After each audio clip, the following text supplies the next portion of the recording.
actually got a special launch of something that we've been putting together over the last 12 months, and it's a children's book called Finding Frank.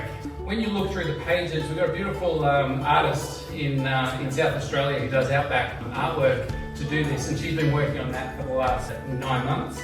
And it's the origin story of Tamer, and we start with Bill King on the front cover there, and that's the project there as well.